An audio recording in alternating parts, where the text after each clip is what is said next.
अस्सलाम वालेकुम दोस्तों, मैं हूं मौज़ूम फ़खर। आज हम गुफ्तगू करेंगे दो ऐसे मामलात की जो 24 घंटे गुजरने के बावजूद ना आपको टीवी पर नज़र आए होंगे, ना किसी टॉक शो की ज़ीनत बने होंगे और ना ही आपको वो नेशनल मीडिया यानी कि अखबारात पर नज़र आएंगे। हाँ, डिस्कशन हुई है, सोशल मीडिया पर ज़रूर हुई है और कई इस हवाले से चीज़ें भी सामने आई हैं, लेकिन असल सवाल ये पैदा होता है कि पाकिस्तान के अंदर कानून की अमलदारी को कब यकीनी बनाया जाएगा। क्या वो दौर आएगा, और अगर वो आएगा तो क्या हम उस वक्त तक ज़िंदा होंगे ये कानून की अमलदारी को देखने के लिए। वो दो वाक़यात हैं जो इसका मैं आपके साथ जिक्र करना चाहूँगा।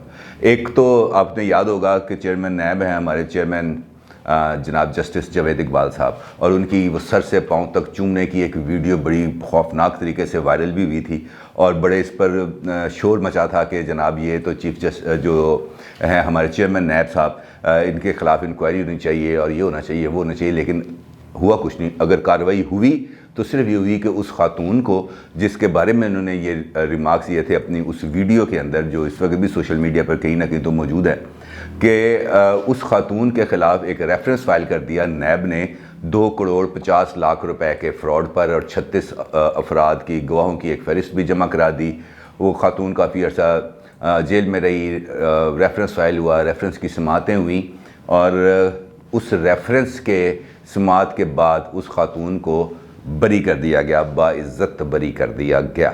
लेकिन आपको ये ख़बर किसी भी नेशनल मीडिया पर नज़र नहीं आएगी, और इसकी वजह यह है डेफिनेटली एक तो मामला चेयरमैन नैब का है, और हर बंदा ही डरता है चेयरमैन नैब से कि यार ये झूठे सच्चे मुकदमात में हमें अंदर ना करा दें। लेकिन इसके साथ साथ जो अहम किरदार है वो उनके मैनेजर पब्लिक रिलेशन है नवाजिश साहब, और ये उनकी नवाजिश है जिसकी वजह से किसी भी जगह पर ये नवाजिश है चेयरमैन नैब के ऊपर कि किसी भी जगह पर उन्होंने इस खबर को चलने नहीं दिया और ख़ुद पर्सनल लोगों को उन्होंने फ़ोन किया। उन्होंने कहा जनाब खबर नहीं चलनी चाहिए, चल गई तो फिर तुम पता ही है तुहाडे नाल की हो सकता है। डेफिनेटली लोगों के बेशुमार मसाइल हैं जो भी इस वक्त मीडिया में मौजूद है, चाहे वो प्रिंट मीडिया है या इलेक्ट्रॉनिक मीडिया है, सोने के हर ढेर के पीछे कुछ ना कुछ गड़बड़ मौजूद है। हर बंदा डरता है कि यार इस गड़बड़ को सामने लाए तो कोई ना कोई मुसीबत ही बन जाएगी। लेकिन असल मामला क्या है? असल मामला ये है कि वो खातून की जो एक वीडियो है सही है गलत है, किसी ने आज तक उसका जायज़ा नहीं लिया। किसी जगह पर उस मामले की तहकीकात नहीं हुई कि चेयरमैन नैब की जो इखलाकी बेरारवी है मुबैना तौर पर वो काबिल गिरफ्त भी है या नहीं, और क्या चेयरमैन नैब अपने ऑफिस के अंदर सरकारी दफ्तर में बैठकर ऐसी को हरकत कर सकते हैं जिसकी वीडियो को रिकॉर्ड किया गया। कोई तहकीकात, कोई FIA, कोई इदारा क्या हमारे मुल्क में इस लायक नहीं है कि वो इनकी तहकीकात कर सके? कम से कम कोई तयन कर सके कि ये वीडियो जो जारी की गई, अगर इस वीडियो ने उनकी साख को नुकसान पहुँचाया तो साख को बहाल करने के लिए भी इन्वेस्टिगेशन ज़रूरी है, बनिस्बत इसके बजाय इसके कि उस वीडियो का फरांज़े किया जाता, चेयरमैन नैब से क्वेश्चन किया जाता, उनसे तफ्तीश की जाती बाज़ाब्ता तौर पर डेफिनेटली, क्योंकि वो भी कानून के दायरे में आते हैं ना। पाकिस्तान के अंदर अगर कोई चेयरमैन नैब है तो वो अबव द लॉ तो नहीं है, कानून से बालातर तो नहीं है, कानून सब के लिए बराबर है और कानून ये कहता है कि मेरे लिए सब बराबर हैं। और अगर इस ममलिकत खुदादाद के अंदर सब के लिए कानून बराबर है तो फिर चेयरमैन नैब इससे ऊपर नहीं हो सकते, और उन पर क्वेश्चन बनता था। लेकिन मेरी इल्म में तो नहीं है कि किसी ने क्वेश्चन किया हो। हाँ, हम जैसे कई सरफिरे ऐसे क्वेश्चंस करते रहते हैं, लेकिन इन क्वेश्चंस की किसी भी जगह पर कोई सुनवाई नहीं होती। हुआ क्या कि चेयरमैन नैब के ख़िलाफ़ तो कुछ नहीं हुआ, उस वीडियो का कोई फॉरेंसिक नहीं हुआ, लेकिन हुआ तो सिर्फ ये है कि उस खातून और उसके शौहर के ख़िलाफ़ एक रेफरेंस फाइल कर दिया गया, और उस रेफरेंस के साथ जो हुआ वो मैंने आपको बता दिया कि उसके अंदर उनको बरीयत हो गई। और अब क्या असल मामले की तरफ कोई पेशरफ्त होगी? मेरा तो ख्याल है नहीं, क्योंकि यहाँ पर तो हमें बस इन्ना लिल्लाहि व इन्ना इलैहि राजिऊन ही पढ़ लेना चाहिए, क्योंकि इससे आगे हमारे कानून की औकात नहीं है कि वो जाए और किसी को पकड़े। दूसरा वाक़या है श्रीनगर हाईवे पर होने वाले ट्रैफिक हादसे में, जिसके अंदर कशमाला तारिक के साहबजादे की गाड़ी की जद में आकर 4 अफराद हलाक हो गए थे, अल्लाह को प्यारे हो गए थे। आपको याद है कशमाला तारिक की भी चंद हफ्ते पहले ही एक नई शादी हुई थी जिसमें उन्होंने करोड़ों रुपए के तहाइफ और प्रॉपर्टीज़ वसूल की हैं अपने मौजूदा शौहर से, जिसके साथ वो उस वक्त गाड़ी में सवार थी, और उनसे अगली गाड़ी उनका बेटा चला रहा था अजान।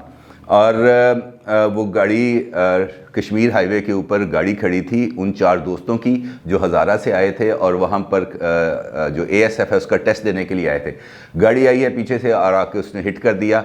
4 बच्चे मौके पर ही अल्लाह को प्यारे हो गए और मामला चला। इसको मीडिया पर ज़्यादा उछाला नहीं गया, लेकिन کل عدالت کے اندر یہ ہوا کہ ان کے جو 2 خاندان تھے، 4 میں سے 2 جو خاندان تھے، انہوں نے صلح نامے کی ڈاکومنٹس پیش کر دیں عدالت کے اندر، اور انہوں نے کہا کہ جناب ہم معاف کرتے ہیں، ہم نے دیکھ لیا کہ جو ہونے ہم اپنا معاملہ خدا کے سپرد کرتے ہیں۔ تو اس ایک چیز سے آپ اندازہ لگائیے کہ ہمارے ملک کے اندر نظام کیا ہے، ہمارے ملک کے اندر انصاف کیا ہے ہمارا۔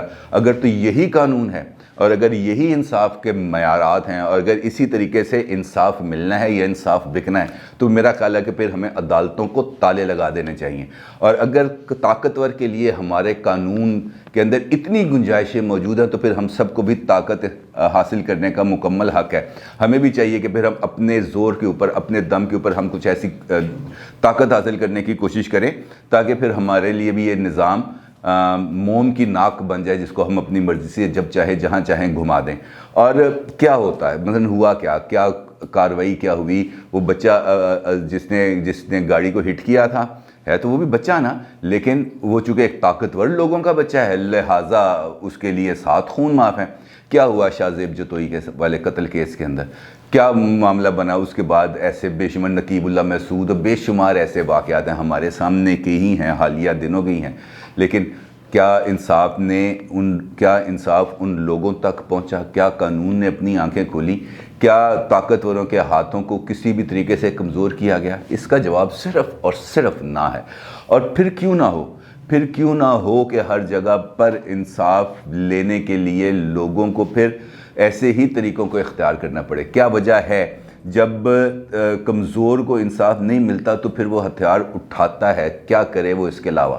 لیکن ہمارا نظام کیا کرے؟ ہمارے نظام کے اندر اس وقت اتنی خرابیاں موجود ہیں کہ جس کو کسی بھی طریقے سے ایڈریس نہیں کیا جاتا۔ مجھے یاد ہے کہ چند روز پہلے بھی ایک ایسی ہی واقعات کے اوپر ایک یہ بات طے ہوئی تھی کہ ریاست خود مدعی بنے گی ایسے واقعات کے اندر، تاکہ قصاص اور دیت والا جو قانون ہے اس سے بچا جا سکے اور ریاست کسی کے ساتھ صلح نہ کرے اور وہ مدعی بنے ایسے مقدمات کے اندر اور ان مقدمات کو آگے چلایا جائے۔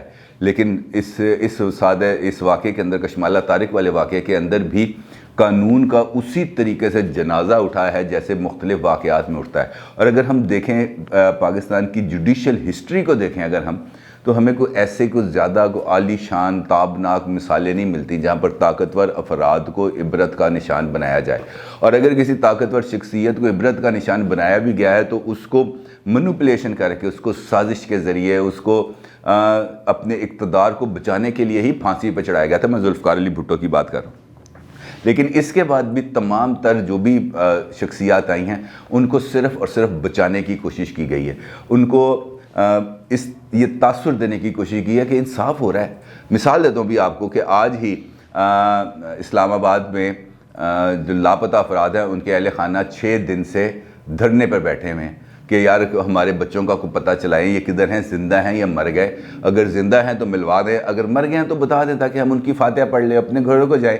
لیکن آج 6 دن گزرنے کے باوجود بھی ان کی طرف کسی نے آ کے آنکھ اٹھا کے نہیں دیکھا، اور آنکھ اٹھا کے دیکھنا تو بڑی دور کی بات ہے۔ اور ان کے زخموں کے اوپر جس طریقے سے نمک پاشی کی گئی ہے وہ بھی اپنی مثال آپ ہے۔ فواد چودھری صاحب ایک بڑے سینئر منسٹر ہیں اس حکومت کے، اور وہ ہر معاملے کے اندر بھی، میں نے بھنگ والی یاد ہے آپ کو بات، بھنگ والے معاملات میں بھی ان کا تھا۔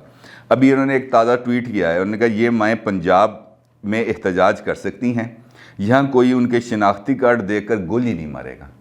آپ اس بات سے اندازہ کریں کہ ایک وفاقی وزیر کس لب و لہجے کے اندر ان ماؤں کے بارے میں بات کر رہا ہے جو اپنے بچوں کے بارے میں، ان کی زندگی سلامتی کے لیے، صرف اطلاع لینے کے لیے، انفارمیشن لینے کے لیے کہ یار وہ زندہ ہے، مر گیا، 6 دن سے اسلام آباد کے ڈی چوک پہ دھرنا دیے بیٹھے ہیں، اور ان کو یہ کہا جا رہا ہے کہ یہ دیکھ لیں آپ، یہ پنجاب ہے، یہاں پر آپ آ کے بیٹھے ہیں، یہاں پہ کوئی آپ کے شناختی کارڈ دیکھ کے آپ کو گولی نہیں مارے گا۔ اور اگر یہ طریقہ کار ہے، یہ نظام ہے، اور اس نظام کے تحت اس ملک نے چلنا ہے، تو پھر تو ہمیں افسوس کا اظہار ہی کیا جا سکتا ہے، اس سے آگے تو کچھ نہیں کہا جا سکتا۔ اپنی رائے کا ضرور اظہار کیجیے گا۔ آپ کا بہت شکریہ۔ اللہ حافظ۔